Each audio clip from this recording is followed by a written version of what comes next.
तो ये 2025 का हिंदी का प्रश्न पत्र है हाई स्कूल का, जिसका कोड है बच्चों 801 BA। मैं आपको इसके एमसीक्यू तो देखिए, इसमें 20 प्रश्न है आपके एमसीक्यू। तो एमसीक्यू के 20 प्रश्न है, इनके आंसर आप मिलाएंगे अपने। जैसा कि क्वेश्चन नंबर 1 आप देख पा रहे हैं, धुर स्वामिनी नाटक के लेखक कौन है? तो बच्चों, धुर स्वामिनी के लेखक है आपका जयशंकर प्रसाद। इसका बी विकल्प ठीक है बच्चों।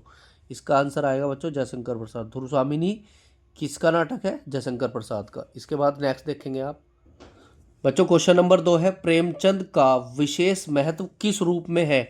तो प्रेमचंद को सबसे ज़्यादा बच्चों जाना जाता है उपन्यासकार के रूप में। इसका ए विकल्प ठीक है। इसके बाद आएगा, रानी केतकी की कहानी के लेखक कौन है? तो रानी केतकी की कहानी के लेखक है बच्चों इंशाअल्लाह खां। इसका सी विकल्प ठीक है। इसके बाद है, निम्नलिखित में से गद्य की एक विधा नहीं है। तो गद्य की एक विधा नहीं है, तो क्वेश्चन नंबर 4 का आंसर आएगा बच्चों महाकाव्य, क्योंकि गद्य में उपन्यास, एकांकी, नाटक तीनों होते हैं। परीक्षा गुरु का उपन्यास, इसका लेखक कौन है? लाला श्रीनिवास दास। तो इसका आएगा बच्चों डी विकल्प ठीक है, लाला श्रीनिवास दास। इसके बाद नेक्स्ट देखेंगे आप, रामचंद्रिका के रचनाकार कौन है? तो क्वेश्चन नंबर 6 का आंसर है बच्चों, रामचंद्रिका के जो है लेखक कौन है वो आप देखेंगे क्वेश्चन नंबर 6 का। तो बच्चों छठे का जो है आपका वो सी है, भूषण। इसके बाद आएगा, तार सप्तक में कवियों के कितनी रचनाएं संकलित है? बच्चों इसका आंसर है बी 7 आता है। द्विवेदी युग को किस नाम से जाना जाता है? तो द्विवेदी युग जो है वो किसके नाम पर पड़ा? तो वो पड़ा बच्चों आचार्य महावीर प्रसाद द्विवेदी के नाम से। इसका सी जवाब सही है। इसके बाद आता है, कुरुक्षेत्र के रचनाकार कौन है? तो इसका डी विकल्प ठीक है बच्चों, रामधारी सिंह दिनकर। इसके बाद नेक्स्ट देखेंगे आप क्वेश्चन नंबर 10।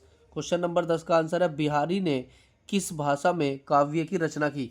तो क्वेश्चन नंबर 10 में आएगा, बिहारी ने बच्चों किस भाषा में काव्य की रचना की? तो क्वेश्चन नंबर 10 का आंसर है बच्चों ब्रज भाषा। तो ये ब्रज भाषा में की है। हास्य रस का स्थायी भाव होता है बच्चों हास। इसका डी विकल्प ठीक है। चौपाई छंद में कितनी मात्राएं होती है बच्चों? 11 मात्राएं होती है। इसका ए सही है। पीपर पात सरिस मंडोला, पीपर पात सरिस मंडोला पंक्ति में कौन सा अलंकार है? तो इसमें उपमा अलंकार है बच्चों।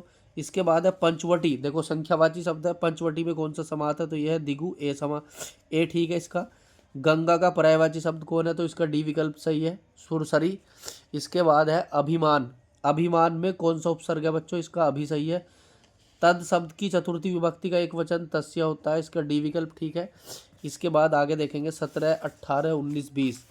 तो क्वेश्चन नंबर 17, पद परिचय की दृष्टि से पद कितने प्रकार के होते हैं? तो 2 प्रकार के होते हैं। क्वेश्चन नंबर 18 का ए सही है। कृतवाच्य में किसकी प्रधानता होती है? तो बच्चों कर्ता की होती है। इसका ए सही है। भाषा की सबसे छोटी इकाई कौन होती है? तो भाषा की सबसे छोटी इकाई होती है अक्षर। इसका डी विकल्प ठीक है। तो कुल मिलाकर के ये आपका पेपर है। इसके बाद आपका वर्णात्मक प्रश्न है। तो वर्णात्मक प्रश्न में बच्चों इसकी व्याख्या करने के लिए आती है। इसके बाद देखेंगे, देखो एक गद्य में से पूछा गया है, आप इसे गौर से समझ सकते हैं। देखो ये गद्य में से पूछा गया प्रश्न है, ये पद में से पूछा गया प्रश्न है। क्वेश्चन नंबर 2, इसकी आपको रचना करनी है, मतलब इसकी व्याख्या लिखनी है आपको।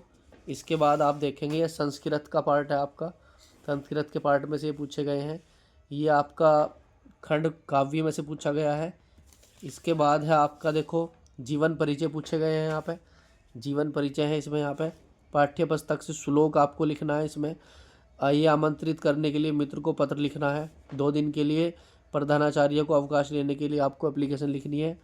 यहाँ पे संस्कृत के आंसर देने हैं और यहाँ पे आपको क्या लिखना है? इसमें लिखना है बच्चों निबंध। कुल मिला के ये आपका स्कूल के हिंदी का प्रश्न पत्र था। Thank you for watching video.